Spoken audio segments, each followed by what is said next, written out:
So from my experience, especially when it comes to like a family, because all of you guys talked about you enjoy being parents and all of this, and you have a family, and it all starts with a family. But you can't have a family if the opposite gender, if that's not their goal either, right? Like I can't be in family with self.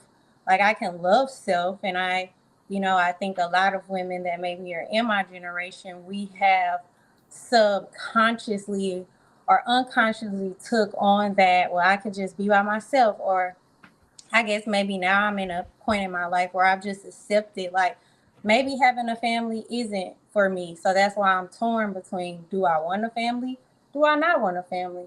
Because when I was younger, I Mistaken kind of started this when she said that nobody's meant to go it alone, right? You're not meant to make it from one side of life to the other end by yourself. That's a long and lonely path, and often a short one.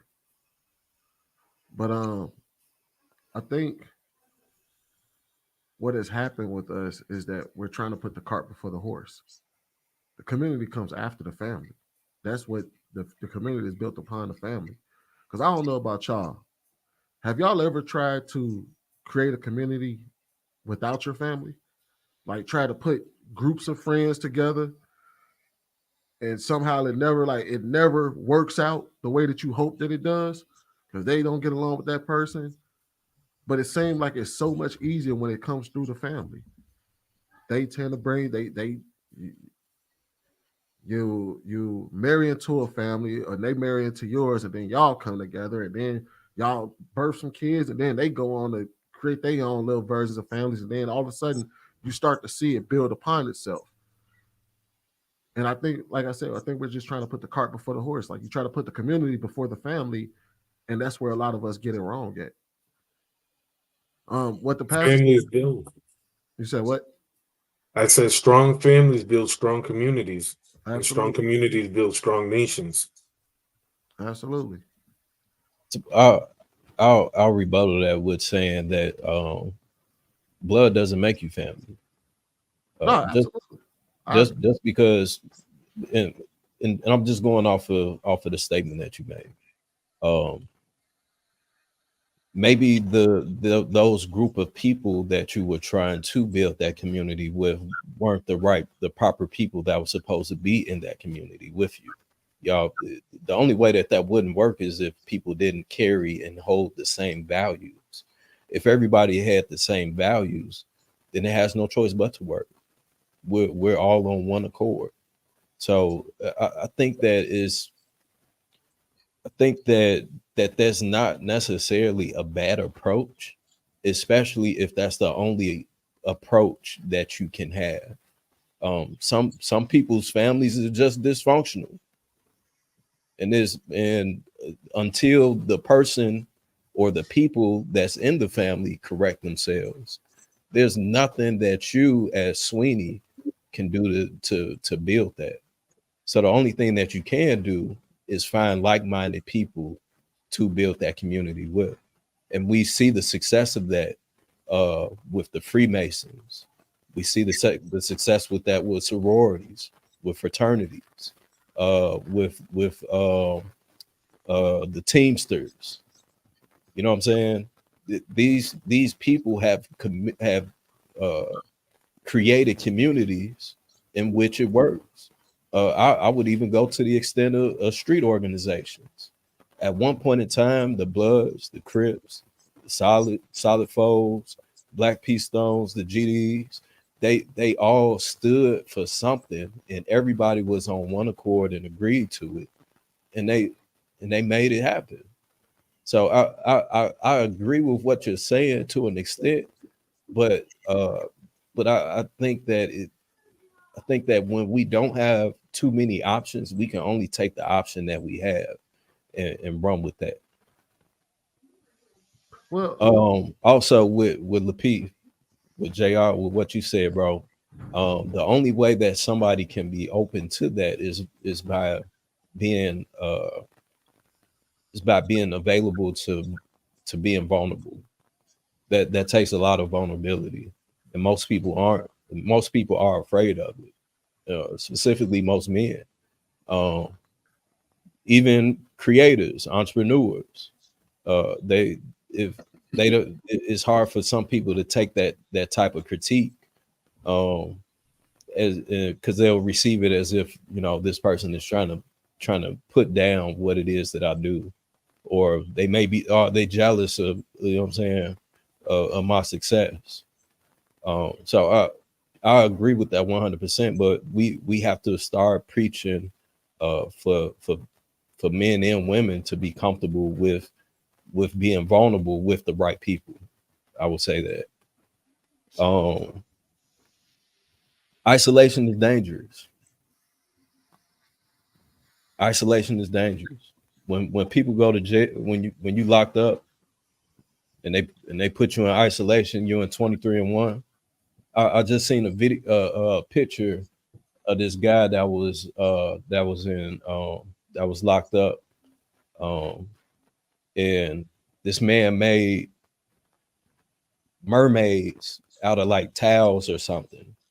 He had like a picture of like 3 mermaids that he made because he'd been isolated for so long. Your mind go crazy. You have no stimulation, so that's setting you up for failure. The another part too, and I'm just kind of bouncing around, but I think that we do have a community still as Black people. It's just chaotic.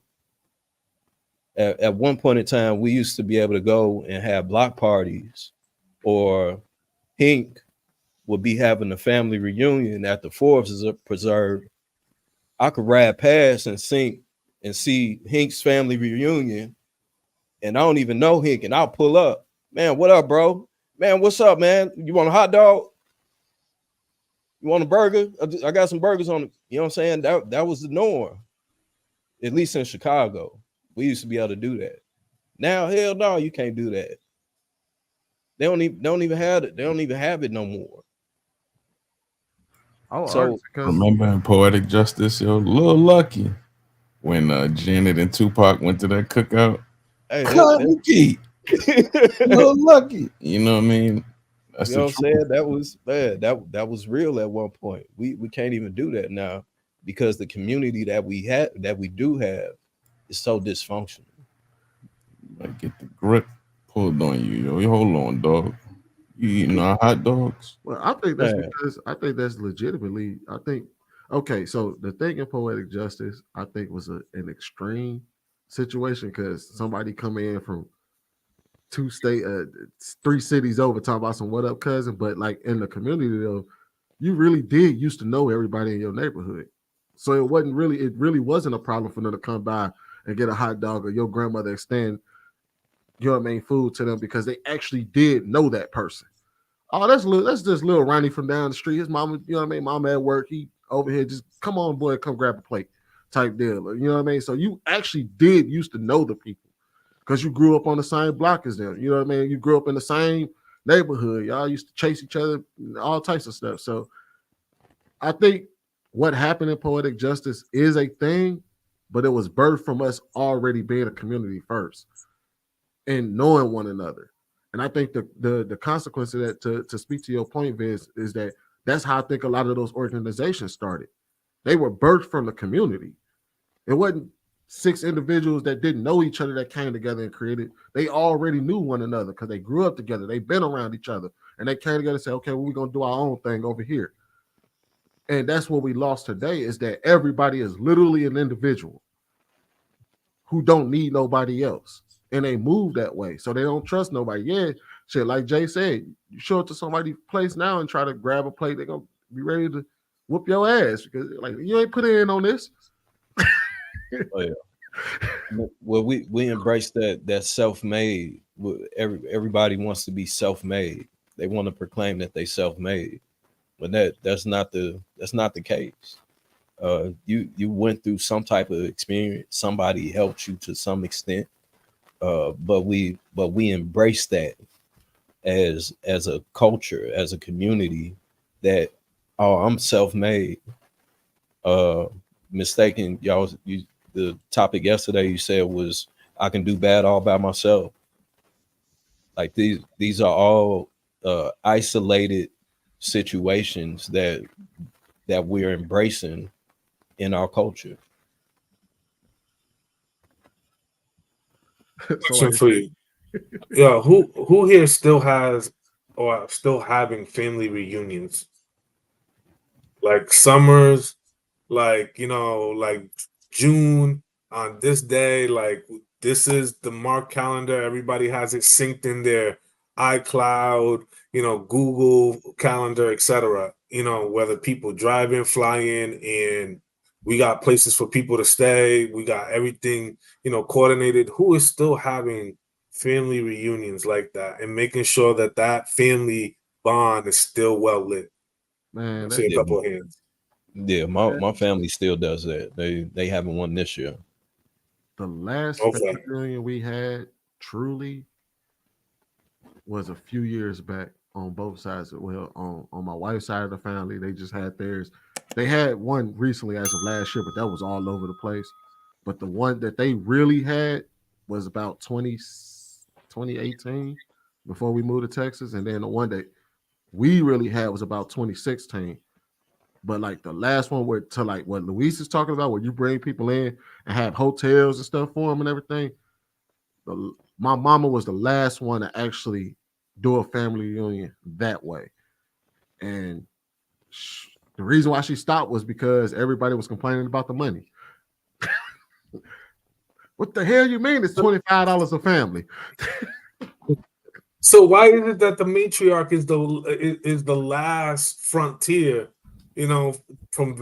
preventing from families to keep doing that?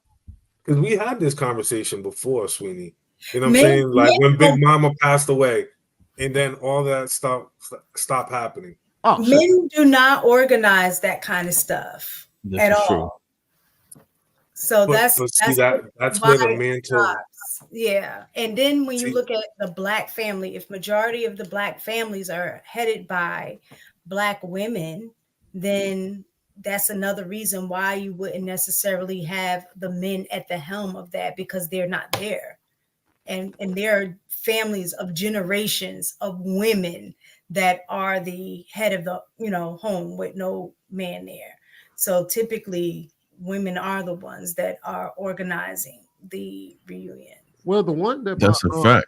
Like real quick, like you think about relationships, man. If your woman didn't plan a vacation for y'all, how many would you really go on? My vacation would literally be just sitting in the crib, cleaning up or doing some stuff. Like every situation I've been in, the woman has planned the vacation, the trips, the getaways. You know what I mean? Like we'll have a vacation and just. But Jay, the reason why that happens because we don't want her to complain about the ones we put together. That's the reason why most of the men do it. We'll put one together. She may not like it, and then all of a sudden she'll cut, edit it, paste it, and dilute it. Now it's totally different. What we look her from now on, baby girl, you do it. Because we be in Chilligan's Island, man. I was gonna say, Luis, the last family reunion on my mama's side, that one was actually planned by my cousin. It was my male cousin. He actually put all that together. But like the last real where family members had places to stay and stuff. That was was your cousin married? At the time, I think he might have been engaged. Okay, because I think he might have been engaged. Nah, he definitely put that on. He was the one calling everybody. He was the one messaging. Like he was the one that put it together. And I think it was just simply because he wanted to see the family together. But like as far as like that official family reunion stuff, where like everybody got a hotel to stay and all of that. My mama was the last one to organize that. But I could be honest with you.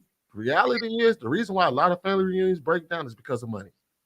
If you ever hear, when you hear family say, why don't we have family reunions no more? You can always trace it back to because you niggas was complaining about the money. So I said, fuck you.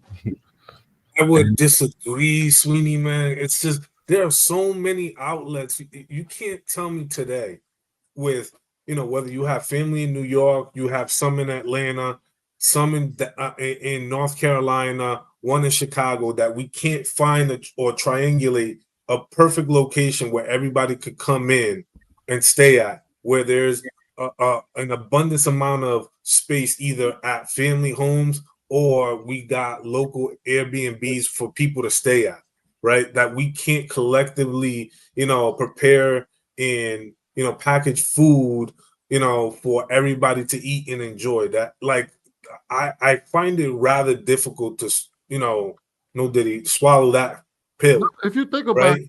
it, most of the time What? successful. What? Successful. Most of the time, it's all if one person organizes it and they pay for it, things go off without a hitch. Everybody does well, but when you crowdfund it or you tell everybody to start, most of the time, if you ask somebody, why don't y'all have family reunions no more? It's gonna boil down to money. Everybody, the person who threw the family reunion put up a lot of money and didn't get the return. Like nobody put up what I guarantee you. Just ask them. But then people just depositing $10 every other week goes a further way. yeah, I was gonna say there's so many ways to go about this. That's really like to me that just sounds like people the family itself doesn't value it. You're going to something that you value, you're going to invest in. You're going to spend the money in it. You're going to spend the time. You know what I'm saying? It's I have heard that argument before as well, and yeah, that's a point. But if we used to set up at the forest preserve and just camp out and just get a jumpy tent or whatever, had a DJ, Uncle JoJo is on the grill, probably spend $100, $200, $300, something like that. You know what I'm saying? Like there's still no excuse. If you value it, then you're gonna invest into it. I think we will all agree with that. I wasn't saying that there was an excuse, but it is the reason why you see when you ask the question, why don't we see family reunions no more? It's because most of the time, it's always from my understanding, every family I've ever talked to, including my own, when the family reunion started to break down and nobody showed up, or nobody could really get one off the ground, it's because of the money. Like somebody threw the family reunion the first time, everything went well, but that person wound up putting up a lot of money, so everybody wants the family reunion, but nobody wants to put the money up. What's crazy though too is that people will they'll say that they can't come, but then when there's a funeral, for somehow everybody's able pop up to make it, which is really sad. So Mila, with you being the only child, how is your family larger? Is that an experience that you had growing up? First off, I'm not the only child. I'm my dad's only child, but I'm the oldest of 5 from my mom's side. Okay. My mom was adopted. And so she didn't really know her family, and she didn't find out she was adopted until she was 18. And she met that side of the family, but it was just a lot of family trauma and stuff where she never really got close. And then my dad's side, they're really small, and my dad didn't know his family either. And so it was just my dad and his 2 sisters. And so with that, we never really had family reunions. I've always yearned to have a close community and a family, because my mom really didn't have, family or grandparents. I never really got that experience. And so I've always yearned to have a community and a family. But I've seen my experience, especially just with my generation of how I'm growing up, it's kind of looked down to want a family, or to want to connect, because in my experience, because I can only speak from my experience and from my truth, right? That's all I can speak from. So from my experience, especially when it comes to like a family, because all of you guys talked about you enjoy being parents and all of this, and you have a family, and it all starts with a family. But you can't have a family if the opposite gender, if that's not their goal either, right? Like I can't be in family with self. Like I can love self, and I think a lot of women that maybe are in my generation, we have subconsciously or unconsciously took on that, well, I could just be by myself. Or I guess maybe now I'm in a point in my life where I've just accepted, like, maybe having a family isn't for me. So that's why I'm torn between, do I want a family? Do I not want a family? Because when I was younger, I wanted a family. But then now it's just so much negativity around it. And then if you want it, it's like, well, why don't you want more in life? And then if you don't want it, then it's like, well, what's wrong with you? So it's like, no matter what you decide, it's kind of, so I guess I hear that. you say, huh?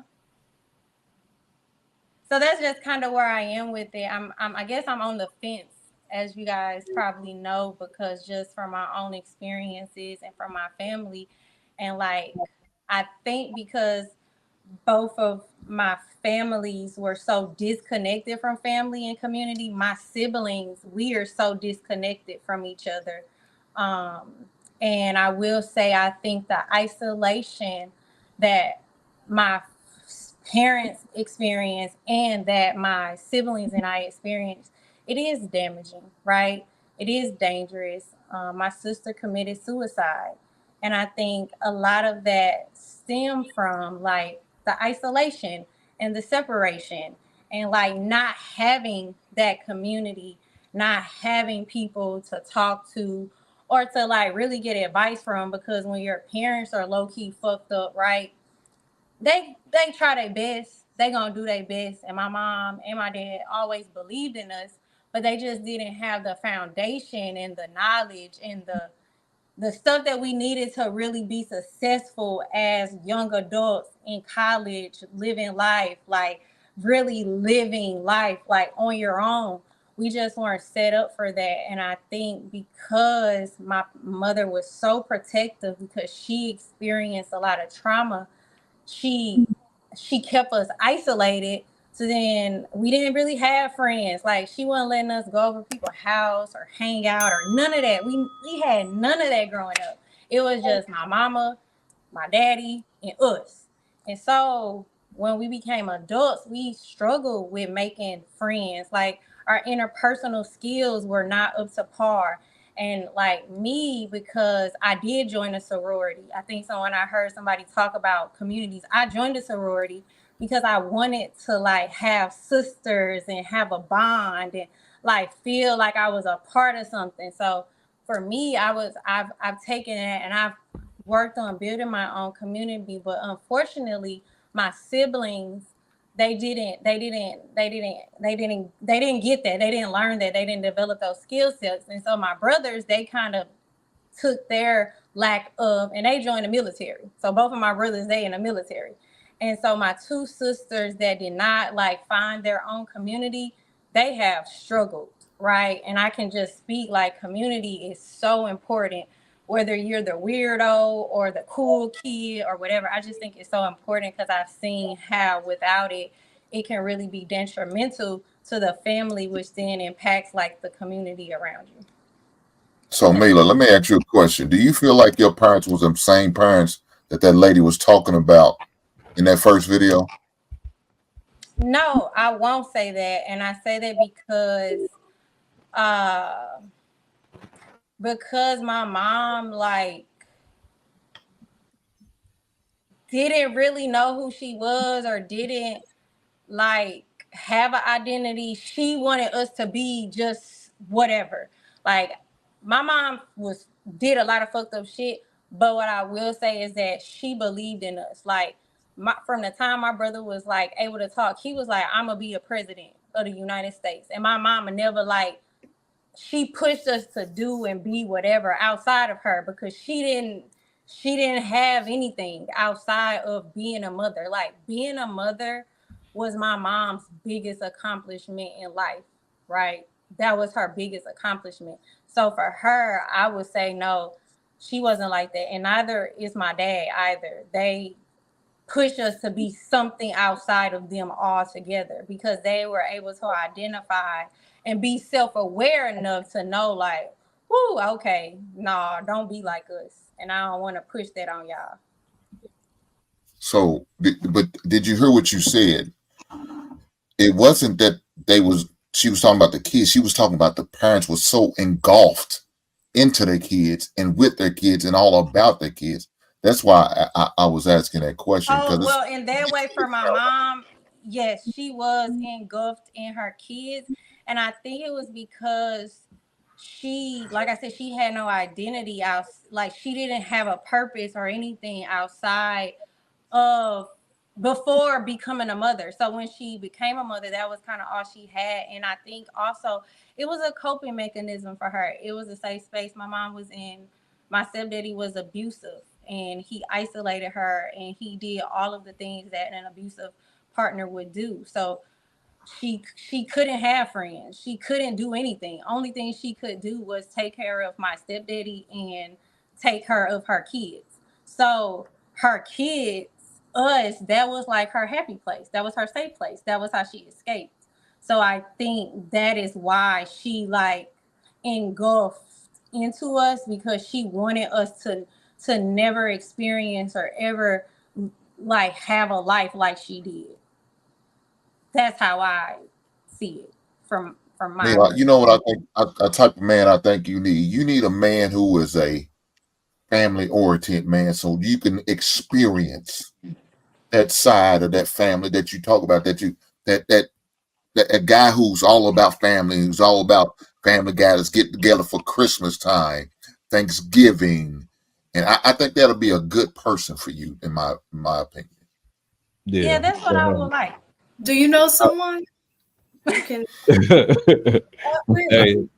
Hey, in the wise words of Hank, as long as you don't think like these heifers nowadays, you'll definitely get it. I know Right that's on. right.